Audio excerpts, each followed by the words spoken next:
Përshëndetje teleshikues të televizionit të shqiptarëve të Amerikës, jemi në një episod shumë të veçantë kur unë kam nderin edhe privilegjin të kem dy ikona të skenës edhe të sportit shqiptar. Nga njëra anë, atletja e mirënjohur, zonja Pavlina Evro, dhe nga ana tjetër, regjizori, aktori, njeriu që jetoi me skenën, me teatrin, televizionin, zoti Sado Shylli. Përshëndetje, shumë kënaqësi t'ju kem në studio. Përshëndetje, faleminderit. Kënaqësi edhe për ne. Faleminderit juve, është nder privilegje dhe krenari për mua që të kem derin ka shumë të madh të kem një intervistë me ju. Zonja Evro, një ikon e sportit shqiptar, e atletikës shqiptare, shumë tituj mbani me veten tuaj, keni një jetë të tërë, një karrierë të tërë të gjerë, të mbushur me çmime. Gjithë publiku ju njeh për atë mjeshtren e madhe që keni lënë pas, historinë që ju keni bërë në sportin dhe në atletikën shqiptare, po jo të gjithë ju njohin për atë përtej sportit. Si ka qenë fëmijëria e Pavlina Evros? Çfarë kujtoni nga Korça e atyre viteve? Jam e lindur në Korçë në 20 shkurt të vitit 1965, një qytet me tradita, dhe jam e lumtur vërtet që jam lindur në këtë qytet me një kulturë të lartë. Jemi 7 fëmijë, midis 7 fëmijëve unë jam e 6-ta nga fëmijët, me 2 prindër eronj mund të them, ashtu siç thotë çdo fëmijë asaj kohe që të rrisin 7 fëmijë nuk ishte lehtë. Kam mbaruar shkollën 8 vjeçare në shkolla Sotir Gura, një kënaqësi kjo e veçantë që isha në atë shkollë, me mësuesët e mi. Isha në klasë sportive të basketbollit. Për shoqërinë e fëmijërisë, çfarë kujton nga ato vite? Për ato rrugicat e Korçës? Nostalgji, dhe vërtet jam rritur në një lagje shumë të mirë, me shoqet e mia. Disa i takova dhe këtu në Chicago, shoqet e bangos dhe të klasës që unë jam rritur që fëmijë që në kopësh me to. Dhe ishte vërtet një kënaqësi dhe mallëngjim i madh mbas shumë vitesh të emigrimit të Shqipërisë në gjithë vendet e botës.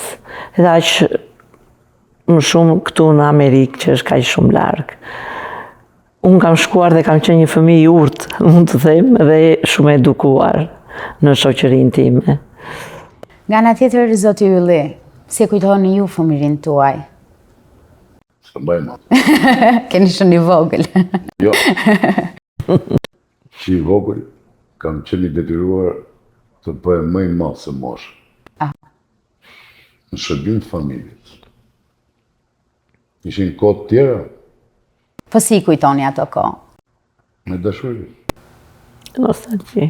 Ndonjë detaj që doni ta ndani me publikun edhe me mua sot, nga fëmijëria juaj, nga ato herët e para, në mos gaboj atëherë kanë qenë ato shtëpitë e pionerit ku të rinjtë e talentuar, fëmijët e talentuar shkonin për të zbuluar ato ëndrat e mëdha artistike të kohës. Në fillimet e mia kam patur të parën një dështim personal dhe të skuadrës së Tiranës në festivalin e parë në vitin 1974 për pionerë për shtëpi. Unë ishin 7 vajza, shumë talentuara. Djali ishte vetëm unë nga Tirana, s'është se kisha shumë faj. Atëherë që i dobët, po unë dola blozë dhe Tirana humbi vendin e parë. Pas E bukur. Pak kohësh, nëse ti e di vetë profesionet, arti do dhe fakt, përveç punë, talent. Pati një largim të Miqto Kutalit, sot dekani Profesori. Dramatik, profesorit, nga shkollat 8 vjeçare në gjimnazin që Stapa atëherë. Dhe kishin ca manifestime atëherë në Spartakiat dhe nuk mund të vinte dot, pra nuk merrte lojë. Për fatin tim të madh, regjizori i shfaqjes, që një emër i madh, i jashtëzakonshëm, i artit shqiptar, do ta quaj unë to 123 vjet, sa i bie 120. që ishte i madhi Prokop Mima. Për atëherë, regjizor tek fëmijët ishte i madhi Prokop Mima. Fati madh, si që vërtitësh kështu, kush do e bëj rolin kryesor që ishte Milo Kutali, dhe them ta bëj unë. E patët vetë atë guximin apo Jo, kishit se një ka një shtyrës? sekret, që kur ti rit, ti e di më mirë se unë, kur rit ti e dëgjon më mirë regjizorin. Pa unë s'kisha asnjë rol, vetëm dëgjoja çfarë thoshte profesor Prokop Mima dhe vetiu e hyn. Dhe po thyshe tekstit, dhe të dy ata asistentët e tij, Vladimir Saliu, Agron Dimi, kërcyen dhe ikë më, ky u mi vend në parë Tiranës. I madhi Prokop Mima thot, ta provoj. Futem e provoj. Për fatin tim të madh, luajta rolin kryesorën të Tram, bijtë e Partizanëve në mos gaboj. Ky është dhe telefilmi i parë shqiptar në televizionet shqiptare në vitin 75, për fatin tonë të keq, autori i dramës Miho Gjini, një profesor kritik, punonjës ministri, pati probleme me sistemin dhe nuk u dhama, por është telefilmi i parë. Nostalgjie dhe emocione teksa flasim. Kemi nga njëra anë kemi sportin, nga ana tjetër kemi artin dhe janë të dyja dashuri dhe të dyja një nga ato elementet që kanë ndikuar shumë në kulturën shqiptare, e kanë lartësuar dhe krenuar Shqipërinë kudo. Për të kthyer tek zonja Evro, si kujtoni fillimet tuaja në sport? Çfarë ju nxiti të bëheshit pjesë e atletikës, e sportit si fillim dhe më tej atletikës? Asnjëherë se kam patur dëshirë që unë të bëhesha një sportiste. Në asnjë lloj sporti, jo në atletik aq më shumë, që ishte dhe është një sport shumë i vështirë, individual, dhe ndaj quhet edhe sot mbretëresha e sporteve është atletika. Kurse mendoja dhe nuk doja që unë të bëhesha sportiste, kam qenë në klasë të 5, në garat e qytetit që bëheshin midis shkollave. Unë marr pjesë në 600 metra ishte në atë kohë, dhe dale para midis të gjithë shkollave, të gjithë vrapusëve të shkollave 8 vjeçare, dale para dhe kështu trajneri i madh dhe i paharuar, shkencëtar mund ta quaj trajnerin tim, Piro Kasati, më zgjedh dhe vjen në shtëpi të më kërkoj tek prindrit që Pavlina është një talent i madh me atë që ai pa në atë gara të ditë midis shkollave. Më thret babai dhe mamaja thot Pavlina, si e ke në mendje që Piroja po të kërkon, ne të lejojmë.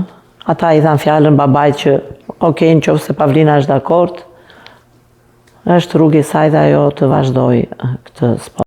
Duke theksuar që kanë qenë vite shumë të vështira për një vajzë të merrte pjesë sidomos në për sporte të ndryshme, edhe në art, absolutisht, për sporti ka qenë një çik mentalitet jo i drejtë. Jo i favorshëm për vajzat e atyre viteve. Po, edhe okej, më thot dhe vllai im i madh, do të kesh Lalin, më theshte, po me vete që kështu ti do të jesh okej në çdo anë të rrugëtimit tënd sportiv. Po kishen ende fëmijë kur e keni nisur? Në klasë të 5. Okej, shkoj, filloj ato stërvitjet me trajnerin. Në atë kohë na jepnin ato rrobat e pambukut të trikotazhit të Korçës, unë marr tutat edhe ika. Nuk shkova me. I mora tutat dhe nuk shkova. Tashni çfarë gabim kam bërë unë, theshte trajneri im, e lodha Pavlinën me njerë që ajo u trembe dhe u largua, vjen përsëri në shtëpi. Unë s'dilja, isha futur në dhomë dhe nuk dilja. Isha fshehur, sepse kisha bërë gabim, dihej ajo. Edhe më thret, vllai më thret, Pavlina, se të ka ardhur trajneri. Okej, dalun atje me kokën ullur. Çfarë ka ndodhur? Më thot, ma nuk të pëlqevi vazhdimi i këtij sportit që ti je një talent shumë i madh, e fillovi shkreti të më mbushte mendjen që unë të vazhdoja. Jo, i thash unë. Po në të vërtet, çfarë kishte ndodhur? Pse? Asgjë, s'më pëlqente. Thjesht nuk më pëlqente fare që të merresha, sepse dhe kam qenë fëmijë i palodhshëm. Fëmijë i palodhshëm. Isha fiks adapt për atë atlet të bëhesha. Mbase ndihmoj bisedën. Po. Ndoshta është një ndjesi e brendshme që i bënte thirrje Pavlinës që të mos e falte rinin.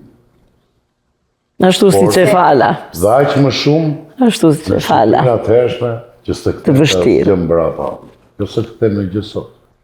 Pse drejtor mendoni Sot që i kthej, se ja sot ka kanë marrë vënë vitet më të tituj. mira të jetës? Sot kanë vënë tituj, sot është ndryshe, funksionon Mendoni ndryshe. vërtet që ja ka marrë ato vitet e rinisë sporti? Po, pa dyshim po. Sporti pra. Pa dyshim po. Nuk e kam thënë unë. Një ndër futbollistët më të mëdhenj në botë për të gjitha kohërat ndoshta është Alfredo Di Stefano. Dhe ai kur i than, ai tha vetëm një fjalë. U afal të gjithë titujt që ka marrë Pavlina se ka plot shoqyr, por më ktheni në rinin time. Kështu që ndoshta fëmijës i ka nga brenda më fal, mos ma merrni jetën. Mos ma merrni rinin. Zonja Evron, nëse do kishit mundësi të ktheheshit pas në kohë sot, a do të ndiqni të njëjtin rrugë për jetën tuaj? Besoj se po, do të bëja të njëjtat gjëra që unë bëra në atë kohë. Absolutisht pa hequr asnjë presje dhe asnjë pikë. Do ta bëja ashtu për çfarë arsye? Nuk e di, unë jam shumë patriote për vendin tim. E dua shumë Shqipërinë, e dua shumë Korçën. Në qoftë se do të kthehem në disa njerëz që mund të them, mund t'i quaj keq dashës të sportit, mund të them që s'do bëhesha kur sportiste, ashtu siç u sollën në vitet e sotme shumë njerëz në qytetin tim.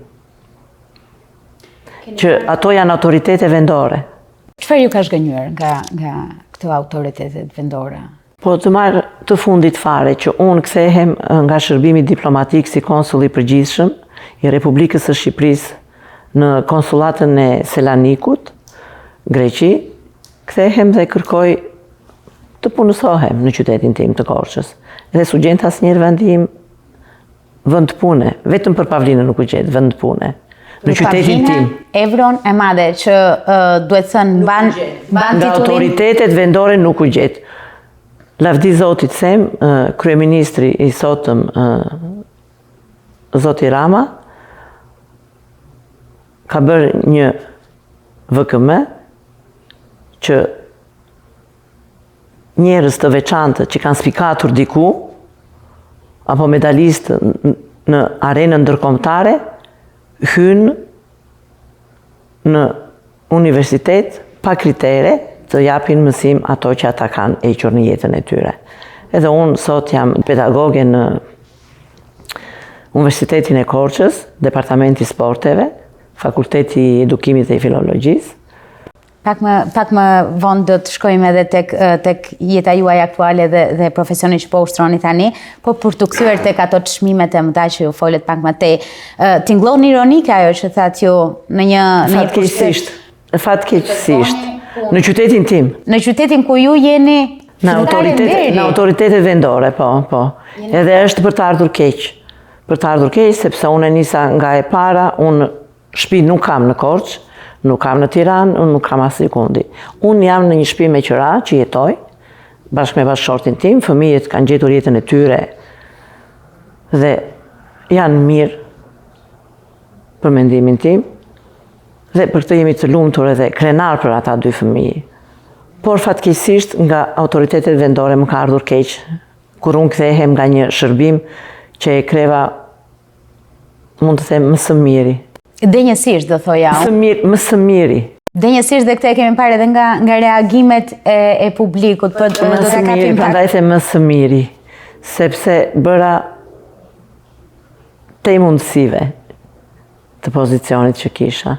E kush do ta besonte që Pavlina Evro e madhe, që mban një sër titush, një sër medaljesh, ka bërë histori dhe për hir të së vërtetës ka bërë histori në sportin shqiptar, në atletikën shqiptare, mbretëresha, siç e quajti dhe drejtori Ganevila, mbretëresha e atletikës shqiptare, të jetë në këtë lloj situate. Fatkeqësisht, disa të duan, disa xhelozohen, disa të lënë pa punë. Mua më vjen keq që është kjo situata, po jam e bindur që autoritetet tona, qoftë vendore, qoftë pushteti në Shqipëri, do marrin masa që Pavlina Evro e madhe t'i jepet Cezarit ajo që i takon. Po, përsëri falenderoj kryeministrin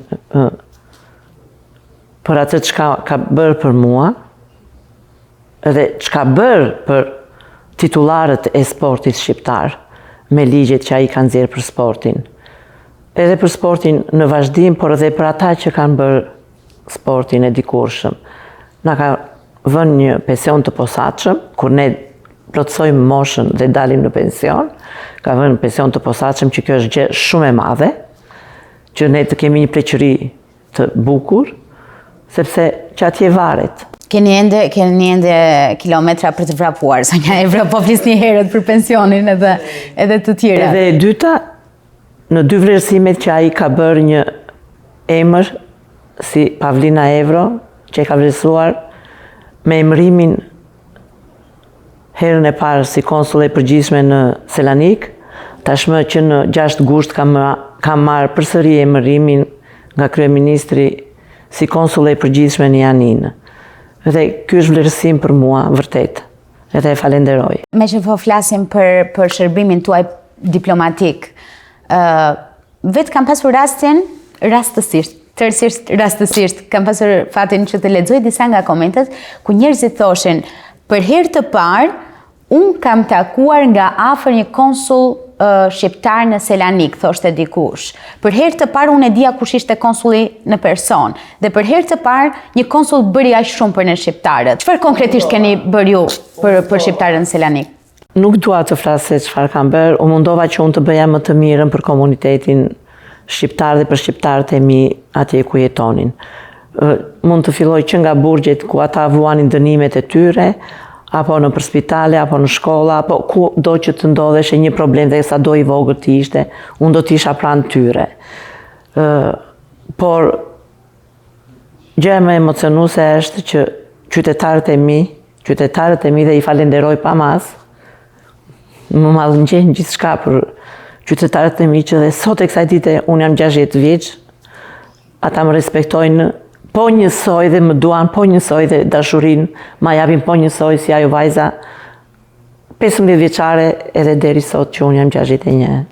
Mirënjohja është vlera më e madhe e njeriu. Është unë i falenderoj kudo që ndodhen ata në përbot, çdo shqiptar padyshim se nga çdo shqiptar veç qytetarëve të mi ka marrë atë respekt dhe dashuri. Dhe aq më shumë e ndjeva këtu nga shokët e mi, nga familja Sala.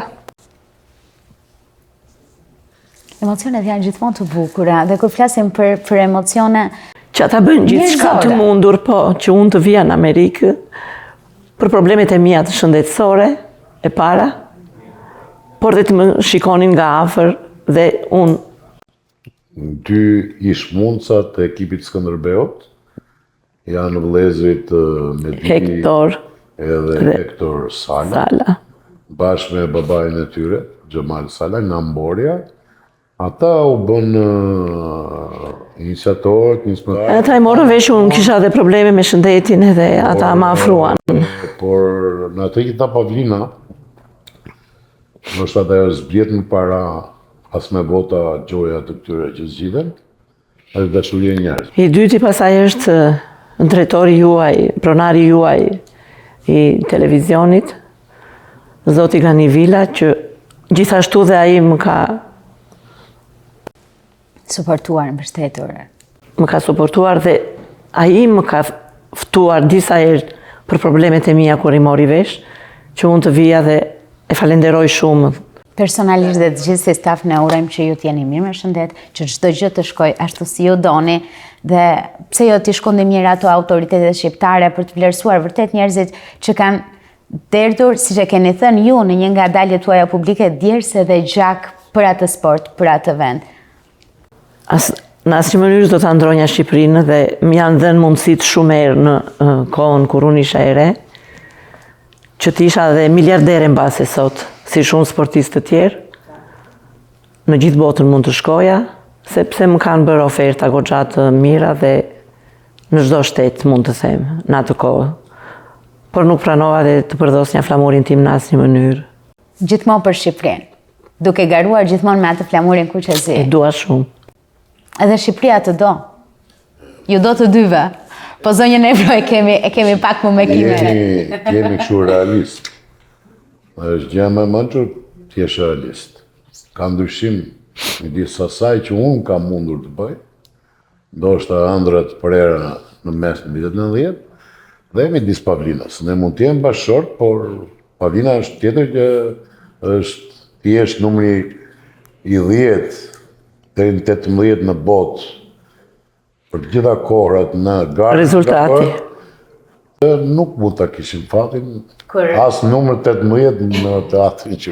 Kur u njoha me emrat tuaja që do të kishim këtë bisedë sot, thash Pavlina Evro dhe Sadu Shylli. Okej, një sportiste edhe një artist. Dhe natyrshëm më shkoi mendja tek ai filmi Në çdo stin, dhe thash, këta filmin e pas ka në jetë. Pas kemi një çift vërtet të tillë, një sportiste edhe një artist. A shkon një sportiste me një artist, zotë Ylli? Si ka qenë ajo historia juaj, ajo fillimi juaj?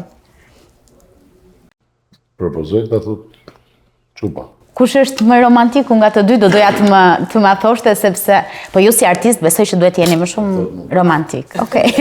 E thotë të bukur se i ndjen më shumë. Vërtet Sadushi është romantik, që ditën që unë e kam takuar edhe deri sot që jemi kaq shumë vite së bashku, më ka lumturuar jetën që ditën e parë që jemi njohur dhe Si jemi njohur?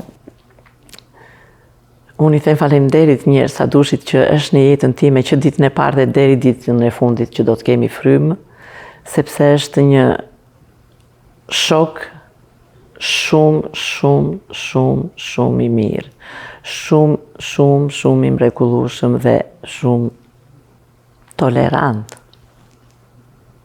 Sa fjalë të ëmbla, sa fjalë të ndjera dhe të bukura.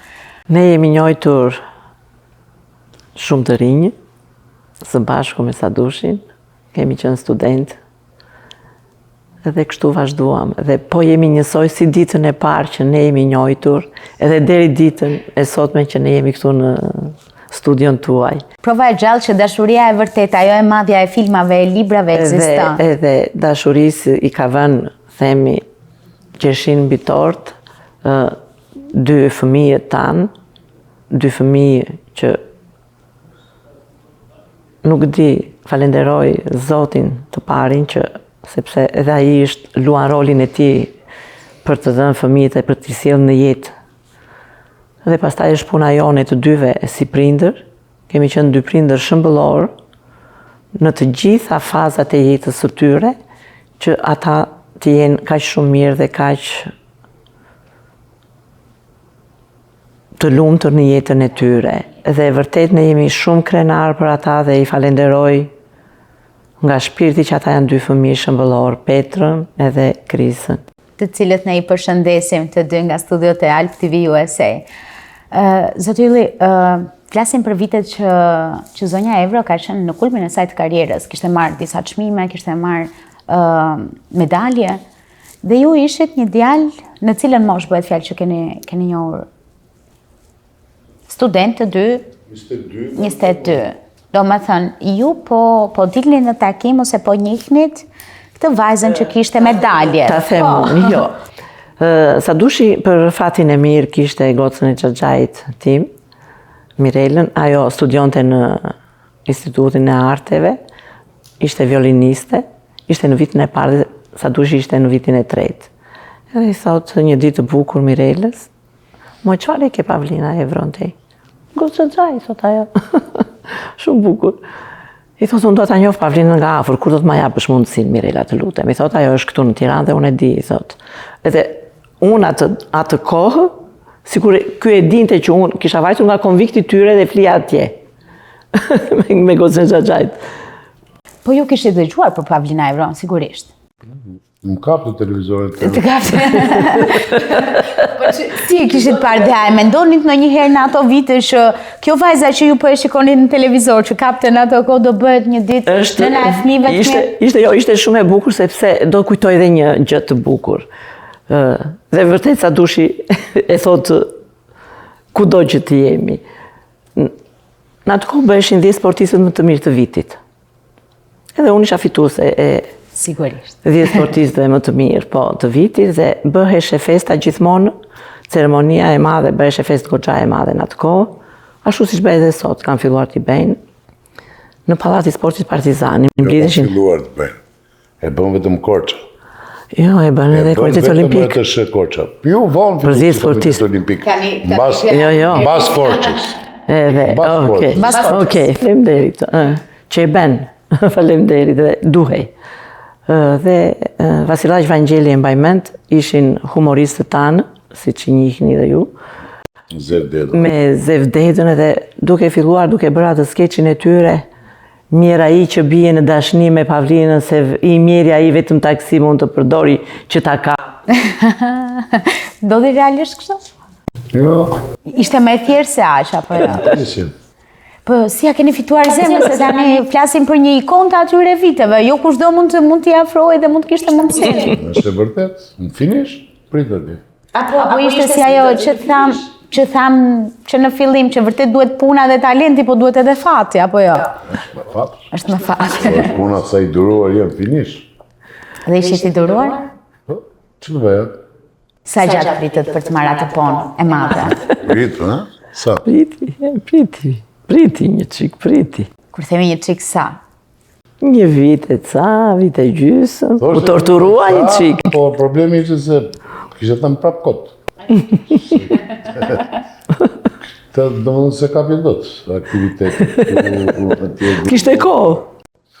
Ne e qemë si ilegal, se po ta merë të vesh Pyro Kasati, ndërjesh alarmi. Me madhe ishte ta merë të vesh trajneri se sa familja, po? Po, ishte me vështirë, po e mori i vesh. E familja ishte problem. Po, por kemi qenë goxha të kujdesur, goxha... Më thoni një nga to datet, si që i themi këtu në Amerikë, ose një nga to takimet tuaja të bukura, romantike. Do shtaj që sot kur e kujtoni... Më duke se u thash që në fjallën kur më pyetët si jeni njojtur, që nga dita e parë, deri sot jemi shumë njësoj. Kemi shumë të tilla. Shumë? Shumë surprizat të bukura, shumë surpriza dhe sot e kësaj dite ne i bëjmë njëri tjetrit, edhe mbase kjo është sekreti i kthimit të dashurisë apo rini son.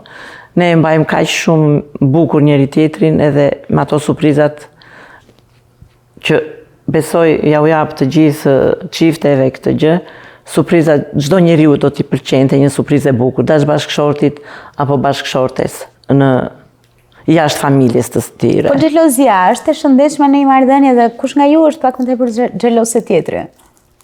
Shiko. Donja Evro vetëm nga shikimi na e dha përgjigjen. Dihet, po. Jam unë, do të thot sa dushi. Ja, ka patur. S'jam, ja. Vajzë e moderuar dhe më tej se ajo puna e kampionit atletik. Po, Është vjen nga familja, është e vërtet. një baba piktor, një xhaxha kompozitor. Pastaj unë dashurova një aktor, edhe dieshe që do kishte dhe shok dhe shoqe dhe role të ndaluara, por unë gjithmonë i kam vlerësuar shumë. Atë që thatë ju, ka rëndësi shumë se mund të nisësh, sepse po nuk qoftë dhe në kamera, përpara kamera, se së të detyron njëri, do t'i thuash, në qoftë se dojt t'i thuash. I thuash, po. Problemi se ju e thatë pak me lezet, do që të rikesh nga emri madh. Që, si që ishte Pavlina, Shqipëria që e mbyllur atëherë, qytetet e vogla dhe Tirana jetonte vetëm me ëndrrën e ndeshjes së radhës për Dinamos Të futbollit, po. Skënderbeut. Dhe aq më tepër të një rezultati ndërkombëtar që ishte një nga ata ishte edhe Pavlina. Problemi është kalon kjo fazë, dhe kjo mund vi një njohje, mund vi një kështu. Pastaj ti shikon çik më tutje, shikon njeriu. Dhe kjo është Pavlina, ose Palka që i thoni ju. Dhe ne e ndjem këtë, qofse më lejon që ta them, Patjetër. Jemi për t'i thënë. E ndjen i fundit perceptim që ne pam, do më thënë, në sy, ishte kjo ardhja në Amerikë. Kishim një stepje nuk donim, nuk e kishim Pa mundur që të vinim. Pa konsumuar, për arsye ekonomike, po themi, një ardhje në Amerikë, u bën sebeb të vëllezrit, ata një pritje të llaftarshme, të jashtëzakonshme për sportistën Pavlina Evro, për shoqen e tyre, pra familja e sportit ka një veçanti ndoshta më shumë se jone e artit. Duhet ta them. Vërtet. Megjithëse edhe sportistët e kanë atë xhelozin ndoshta për njëri tjetrin, por në përndeshje ndërkombëtare të gjithë bëjnë tifo. Ta kenë. Ne kampionët e dikurshëm jo. Jo. Vërtet? Sepse këta kanë gradat e tyre. Tashti erdhëm këtu, mirë vëllezërit sale.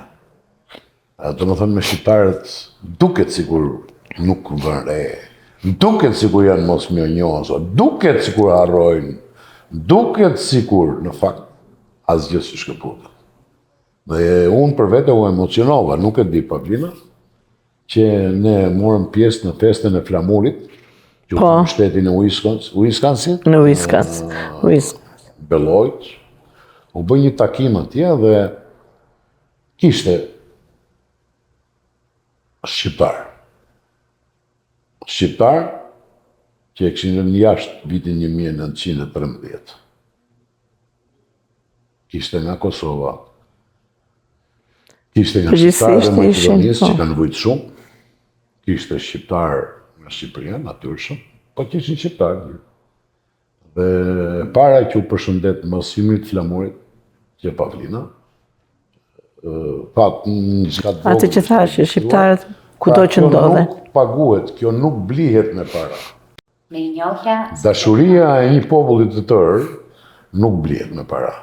Do me thënë, pse thash që familja e sportit e mbajnë njëri tjetrin.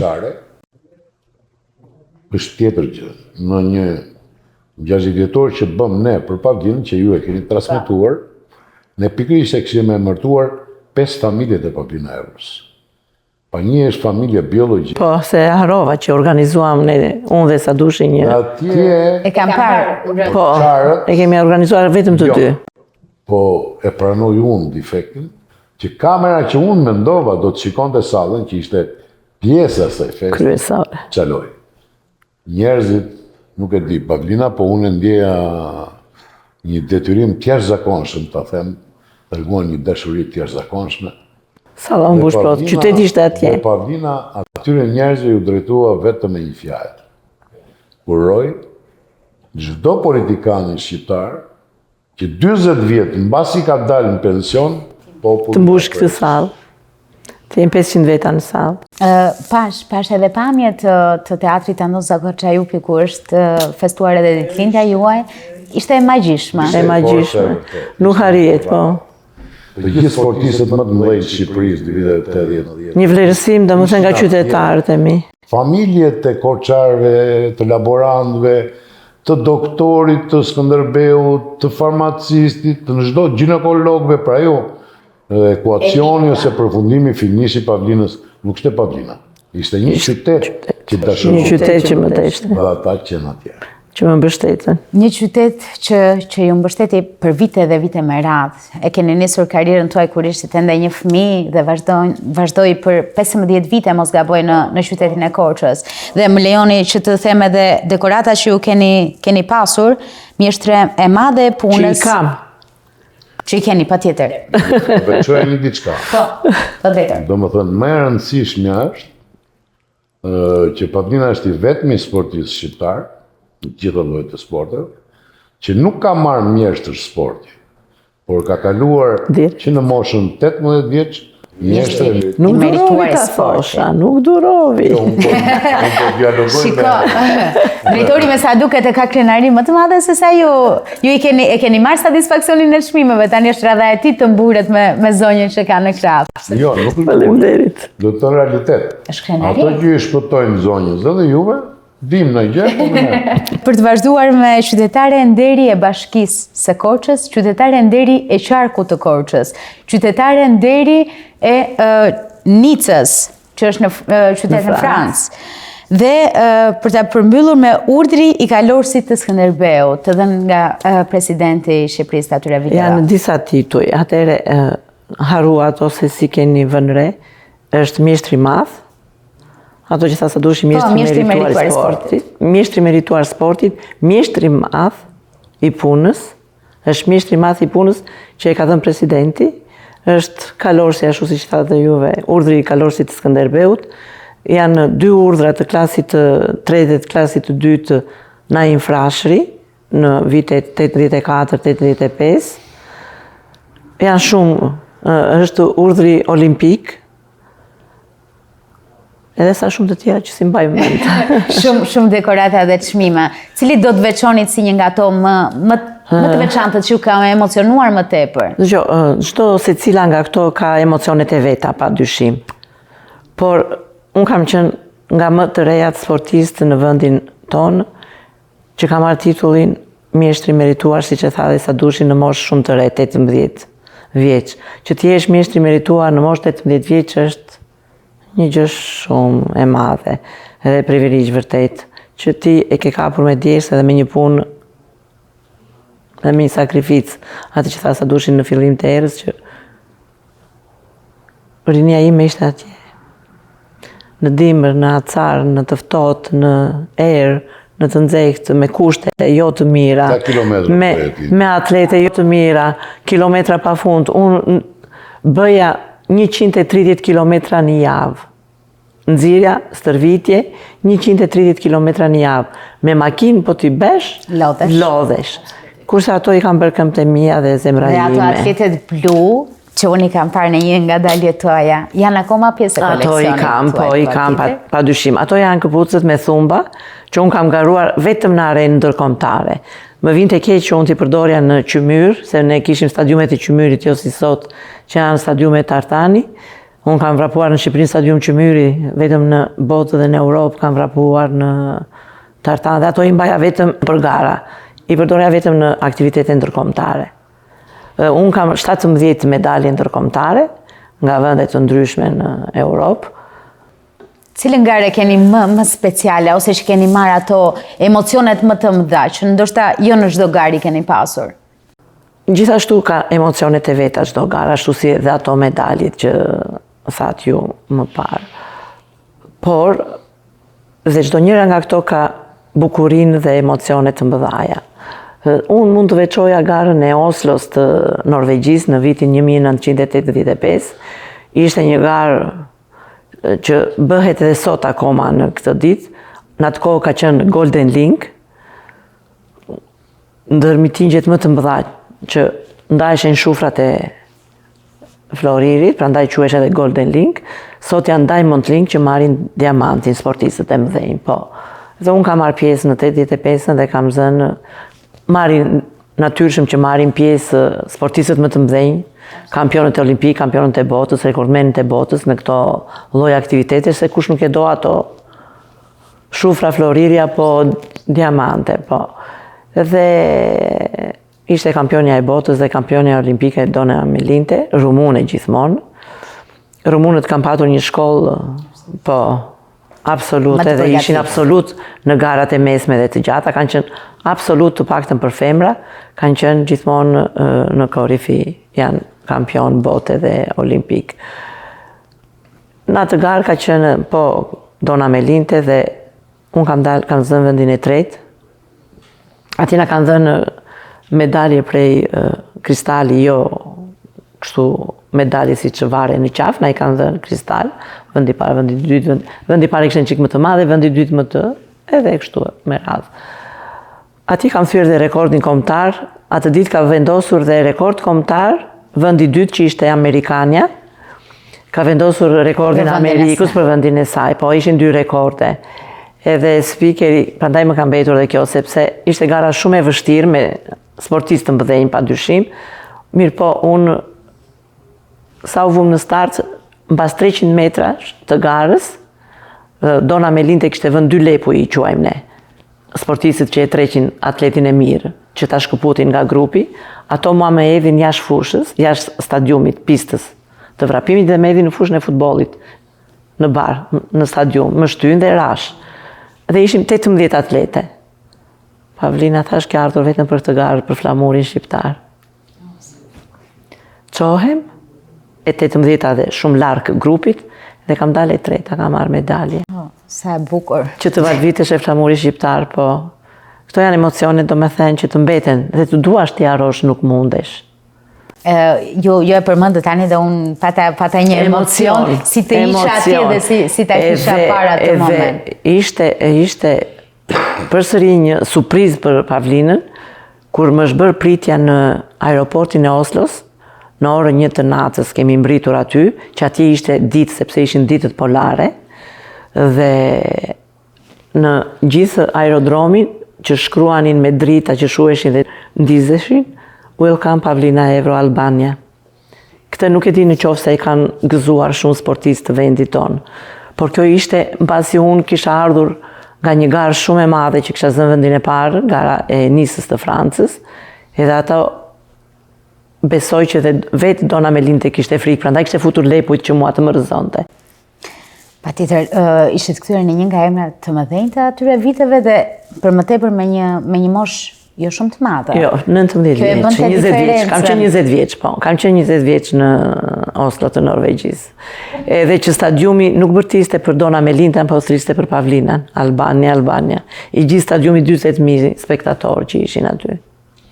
Për te i Pavlinës si sportiste, po Pavlina si vajzë, si gruaja atyre viteve, pa përfshira të egon edhe krenarin si sportiste, po si njeri, çfarë emocione është të jep të e gjithë kjo vëmendje, e gjithë kjo publik që ju donte, ju duar trokiste, që ju priste sa herë ju ktheheshin nga këto garat e mëdha. Momentin që merrte këto çmimet e mëdha ose ishte pjesë e këtyre garave të mëdha, çfarë ndjente ajo si vajzë, jo më tashmë si sportiste, po si vajzë, si grua? Çfarë emocionesh kishte? Pyetja është për zonjën Evro. Çfarë ndjenit juve thotë? Ti se di? Jo çfarë ndjej. Unë kam qenë vajzë shumë e thjeshtë në fakt. Pa dyshim që ndjeshe e respektuar dhe gjithë vëmendja ishte tek ne. Sportistët kanë qenë të vlerësuar dhe vëmendjen e kishim të veçantë në fakt nga gjithë publiku apo sportdashësit tanë. Pa dyshim në një moshë të tillë që isha unë, do ndjesha vajzë shumë e vlerësuar nga të gjithë, dhe aq më keq nga çunat e mirë dhe të bukur. Po përsa i përket kolegëve tuaja, po themi, ose vajzave të ekipit të Skënderbeut të atyre viteve, ndjenjë ndonjë farë xhelozi ose konkurrence mes njëra tjetrës, apo kishin dashamirësinë? Konkurenca mund të ishte vetëm në garë, por jo në jetën tonë të përditshme, dhe kjo ishte gjë më e mirë. Sot mund të jenë këto gjëra, por atë kohë jo. Ne kemi shkuar shumë mirë me njëra tjetër, me shoqet e ekipit, sepse më shumë ishim ato se sa me familjen. Ne iknim në tetor në ndorë, grumbulloheshe ekipi kombëtar dhe ne ktheheshim në fund të gushtit në familjet tona, se kemi qenë në ekip kombëtar. Dhe ekipi kombëtar njëherë bënte stërvitje në Sarandë, njëherë bënte në Tiranë, njëherë mblidheshe në Elbasan. Nuk ishim se ishim në familjen tonë, ishim gjithmonë në për hotele.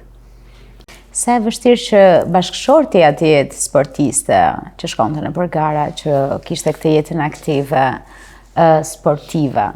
Sa vështirë është për një burr të ketë një partnere të tillë? Shumë vështirë. Unë përgjithsisht kam dashuruar sportin, sidomos futbollin. Kam ditur shumë, por nuk kam ditur thelbin e saj që sporti mbi normalen e zakonshme, mbi nivelin kombëtar, do të thotë vuajtje, do të thotë sakrificë, do të thotë prerje të drejtash, mohim të drejtash njerëzore. Nuk e kuptojnë kushtur ta thuash se çfarë dëmi po bëja në momentin që ne do ta kthenim në një rrugë njerëzore të zakonshme, një njeri që s'është i zakonshëm. Në ato që bën jetë më mirë. Por të paktën jam përpjekur të mos e pengoj, të mos ta shqetësoj. Po kërkon një vullnet shumë të madhe dhe kërkon një mirëkuptim shumë të madh. Do kulturë që ta kuptosh, ta ndihmosh. Unë nuk isha deri atje, Jo, se kuptoja. gabon. Fakt, Gënjen. nuk e Gënjet të zonja Evro. Gënjen. Nuk e kuptoja. Se ka qenë shumë i vëmendshëm dhe Mirë, gjithsesi, nuk i kuptueshëm në të gjitha të Ju dukeni rrugë. edhe sot, më lejoni ta them edhe sot, ju dukeni si dy shok shumë të ngushtë që keni ato gricjet e vogla me njëri tjetrin, po prap keni atë dashurinë e madhe. Po. Edhe personalisht arrit ta dalloj edhe arrit ta perceptoj si ndjesi që e keni. përpiqem. Sa mirë më vjen. Po për të kthyer te ju zot Ylli. Për një aktor, për një regjisor, për një njeri që ka studiuar në Akademinë e Arteve të asaj kohe, sot Universiteti i Arteve, një nga ditët që besoj unë nuk e harron kur është dita e konkursit. Dita e konkursit të akademisë, këdo aktor të pyesësh mendoj e mban mend me detaje dhe nuk lët centimetër të asaj dite pa kujtuar. Për ju si ka qenë? E kujtoni? Unë mendoj që njeriu është me fat kur atë periudhë të jetës që ai jeton në veprim, se ka pastaj kur skupton, kur rrjedh, kur nuk punon sistemi nervoz instantane. Por që ti ke kaluar me afër, ngjitur me njerëz të mëdhenj. Qoftë shtetar, siç është kryeministri i sotshëm, që është i student i akademisë sonë, po është dhe mik i imi fëmirisë që në shkollën Alçikon. Është me fat në jetën time, sepse të thash për kopnim. Piromani. Dhe fati më i madh i jetës time, artistike, Në konkurim. ka qenë piroman. I madhi. Unë kam patur një vlla, jo për gjaku, në atë pjesë që ishin vëllezër bashkë, ishte Gjergj Gjuvane. Profesor i ndjerë. Një ndjerë. Kur ne ishim në Politeknikumin 7 Nëndorin, ne arritëm bashkë me regjisorët Alqi Boshnjaku, Sefer Pema, Qenan Toro, Elçin Daja, në Kanada, të qimi. Ne arritëm krijonin një frymë të tillë sa grupi i teatrit Politeknikumit u kthye ai që merrte gjithmonë vendet e para në lëvizjen artistike të Tiranës. Me pa modesti, kohë e artë për mua isha ndoshta aktor i kryesor. Sekreti i teatrit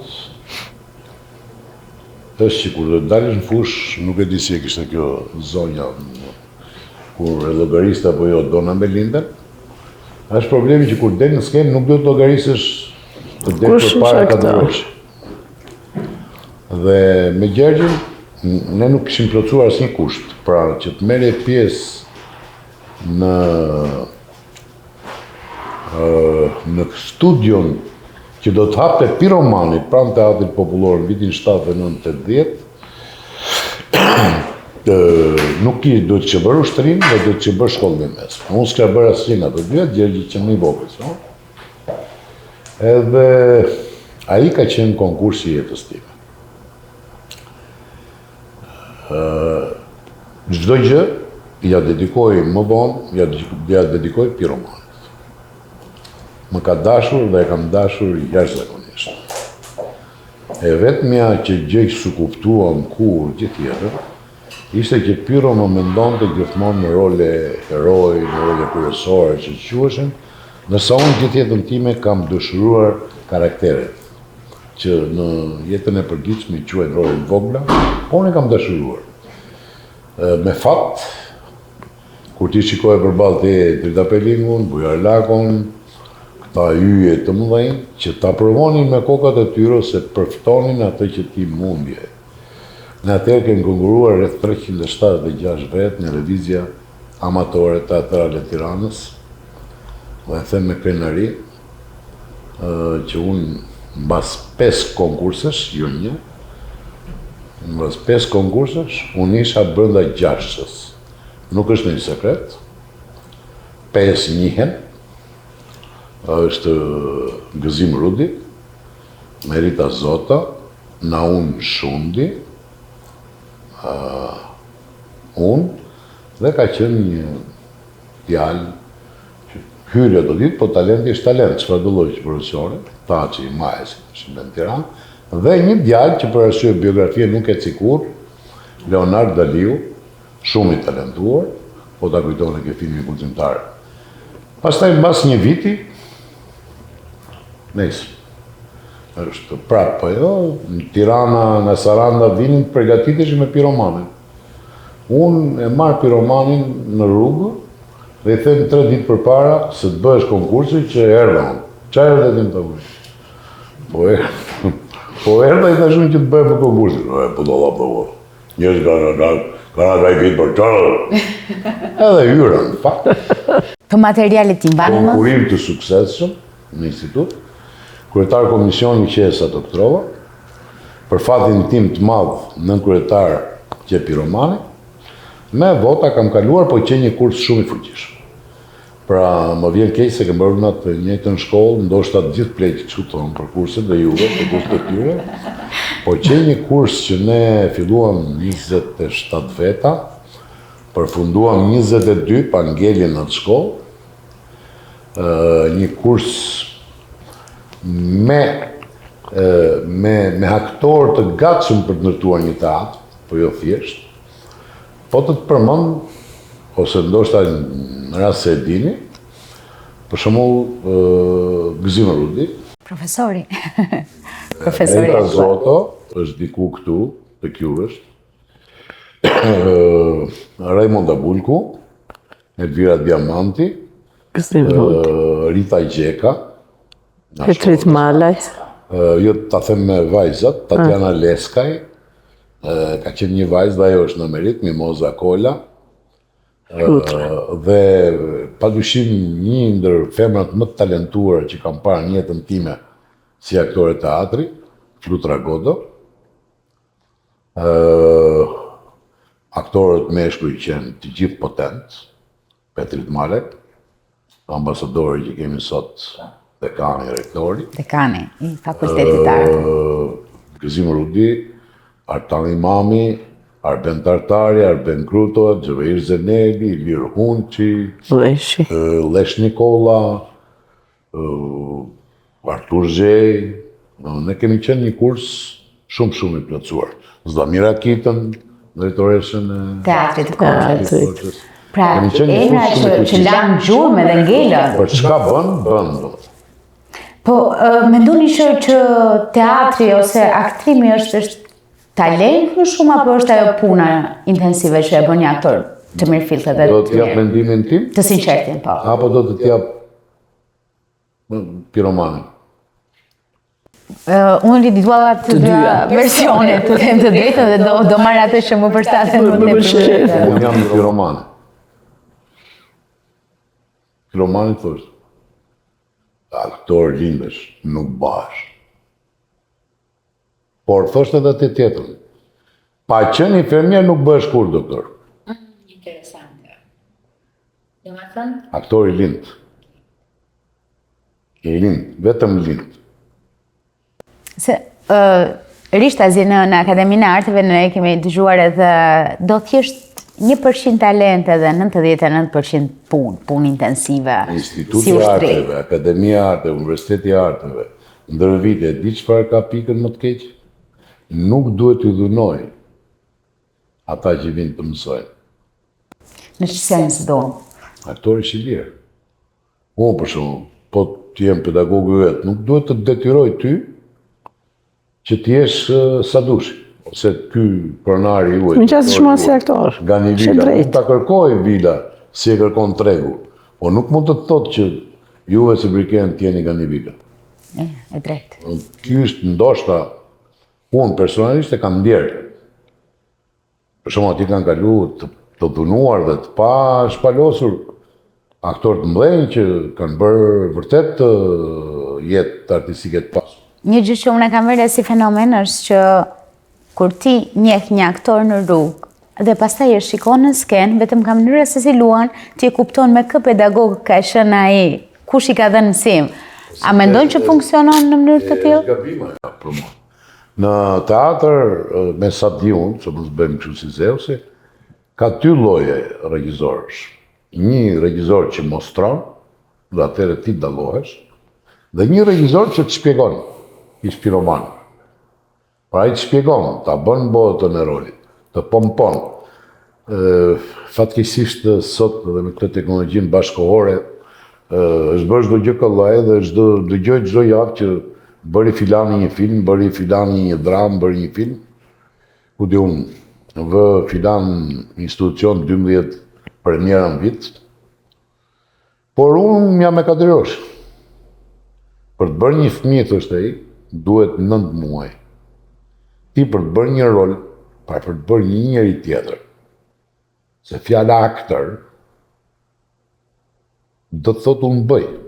Pra unë bëj atë tjetër. Po të bashkosh që vetëm greqishtja e sotshme, kur dhe aktor ka dalë nga greqishtja e vjetër, thot ithos, ithopios, bëj si ai tjetri, pra ti, pa u futur, se dhe aktorit duket gjë e kollajshme, prandaj aktorët e mëdhenj këtu janë të parritshëm për arsye se din gjithçka ose pak nga të gjitha ti i thash mbi çdo fushë ku futen. Pra ti do ta luash doktorin ose do të luash ku di unë oficerin, tjetrin nga këtej duhet të kesh lexuar mbi atë temë. Dhe ky është problemi i asaj. Dhe ai që të shpjegon ty, pra që ishte piromane që vjen, të bënte analizën e rolit. Dhe Kadyroshi thoshte, një fëmijë që të lindet do 9 muaj, një rol i një njeriu tjetër, sa muaj do? Dikur ne bënim 3 muaj për të nxjerrë një rol, ditë për ditë prova, 2 muaj në provë tavoline, 1 muaj kishe për... Sot dilni juve kështu. Por, kene luajtur edhe në filma shqiptar. Kam luajt, po pa dashje. Kë do më shumë, kë dashur, nga biseda që ne patëm, unë në shoj që teatrin jo e keni tjetër dhe veçoni. Por, jeni pjesë e filmi... Sepse aktori është në teatr. Një shpreje shumë e bukur. Në film është toni dhe ganivile. Edhe vali. Kur të bëjnë montazhin, çfarë folën me këtu? Në teatr je vetëm ti. Edhe i direkt. Dhe ti që del dark për dark, dhe që jep jetën tënde, frymën tënde, atë gjakun që tha zonja ke... Dhe merr ato duarturkite, se gjë tjetër nuk merr, po që janë gjëja më e madhe në botë që mund të marrë njeriu. Është magjike. Dhe këte e provojnë vetëm pak njerëz. Por, teatri është, sipas shkrimi që kam lexuar, është një e drejtë e popujve të pasur. Sepse është qershim i tortë. Dhe problemi është çfarë ti ke përgjegjësi si komb që drejton në çdo qelis, çfarë edukate dhe ku i çon, në çfarë niveli edukon ti njerëzit e tu. Ne mendoj që arritëm dhe sollëm Luiza Miller, dakor? Ne sollëm vizitën e Damës Plak, ne sollëm Kadaren me Nathan Mehan. Nathan Mehan është pjesë e fundit që kam luajtur si aktor profesionist, dhe me kënaqësi, do ta them, prandaj thash që në fillim në jetën time kam qenë me fat, sepse dhe për qark përveç Pavlinës madhe bashkëshorte, kam patur njerëz të mëdhenj. Dhe një nga ata njerëz të mëdhenj ishte prap nga Korça, prap një Allaj Luarasi. Unë nuk pata kohë të takoj atë, sepse unë isha i vogël kur ai u dënua dhe u largua nga skena. Në natën me thënë, unë nuk e njihja, të tjerë e kishin ftuar. Dhe kur dolem nga shfaqja, ai më takoi vetë, më dha dorën dhe më dha urimin më të bukur të jetës time. Që ishte. Të uroj rrugë të mbarë. Sot është dalja jote nga një rrogëtar në teatr dhe fillimi punës si aktor. Pra, dhe këtë mund të thojnë vetëm njerëz të mëdhenj. Kështu që prandaj po them që kam qenë me pat. Pavarësisht nuk dua as të bëj komplimente për njëri, qëllon që i madhi piromani nuk jeton më, qëllon që prap i madhi Luarasi nuk jeton më, qëllon që i thamë për Ramën, kryeministri, jeton, por i lirë. Dua të them për shtypjet e mia dhe fatmirësinë time, ke jetuar me Gjuvanin, ke formuar me Gjuvanin,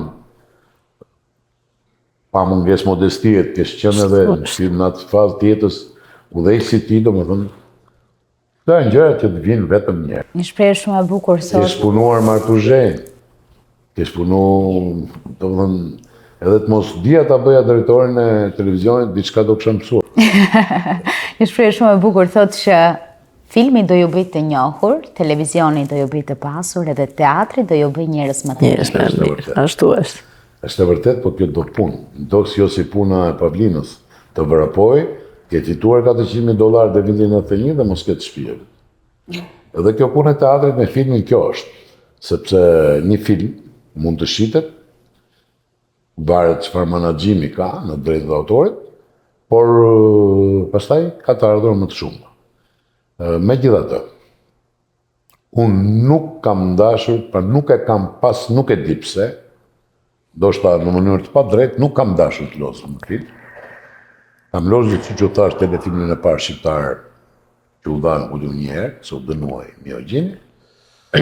Kur kam konkuruar për shkollë të lartë, atë vit një babaj, prandaj thash prapë me fat, babaj i regjizuarës së filmit shqiptar, njeriu që ka krijuar mbas ruzëve kinostudion shqiptare, ishte Kristaj Dhamo. Kristaj Dhamo, për fakt, mbas shumë vjetësh, po bënte film artistik që ishte Qortimet e Vjeshtës. Më përzgjedhin atje, bashkë me Petrit Malen, bashkë me Arben Seferin, një turm njerëzish, ka dhe ca që janë bërë ministrë, doktor, për shembull Arben Beqiri,